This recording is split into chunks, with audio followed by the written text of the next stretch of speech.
Waja'a min aqsal madinati rajulun yas'a. Qala ya qaumi ittabi'ul mursalin. Ini tokoh surat Yasin seperti yang tadi saya sebutkan. Dari kalimat ini perkatanya itu bisa kita tadaburi gitu. Pertama, waja'a min aqsal madinati rajulun. Nah, pertama dari min aqsal Madinah berarti orang ini tinggal di ujung kota, di luar kota. Sebagaimana bacaan saya dalam salah satu tafsir itu, orang zaman dulu kalau tinggal di ujung kota berarti dia orang miskin. Karena dia tidak bisa membeli rumah di dalam kota. Beda dengan orang zaman sekarang ya. Kalau orang zaman sekarang tinggal malah di luar kota, di ujung kota itu bukan pertanda dia miskin, malah bisa jadi dia kaya, pengen tinggal di ujung kota, di luar kota yang keramaian gitu. Tapi zaman dulu bisa dipastikan orang ini orang miskin. Ya. Nah, Allah ingin memberikan isyarat pada kita bagaimana seorang miskin ini masih aktif berdakwah gitu. Wajah amin aqsal madinati rajulun. Nah, dari kata aqsal Madinah bisa kita ambil kesimpulan. Yang kedua misalnya, ya, jarak yang jauh itu jangan sampai menghalangi kita dari berdakwah, dari aktif berdakwah. Ya, sejauh apapun, apalagi ini zaman dulu gitu.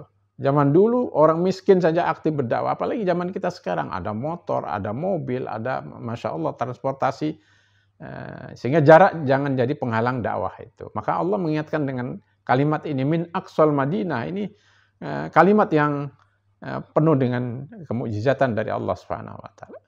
Yang kedua kata rajulun. Kenapa Allah menyebutkan rajulun gitu?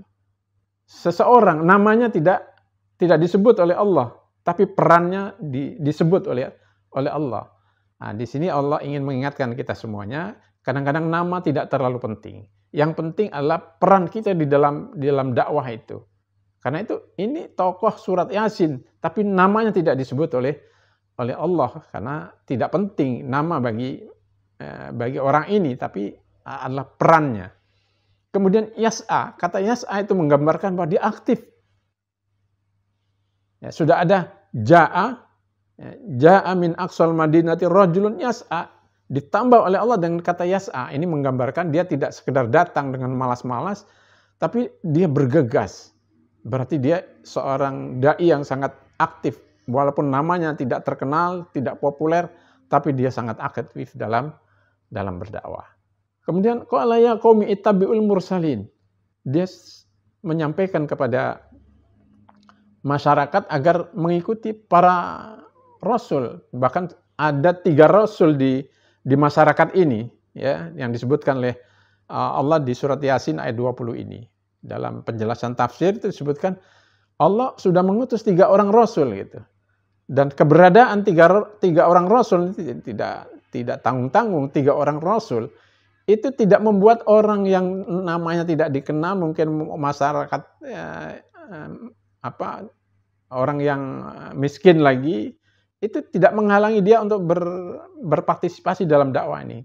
Keberadaan 3 rasul itu tidak menjadi alasan bagi dia untuk kemudian sudah ada apalagi 3 rasul gitu. Apalah saya ini.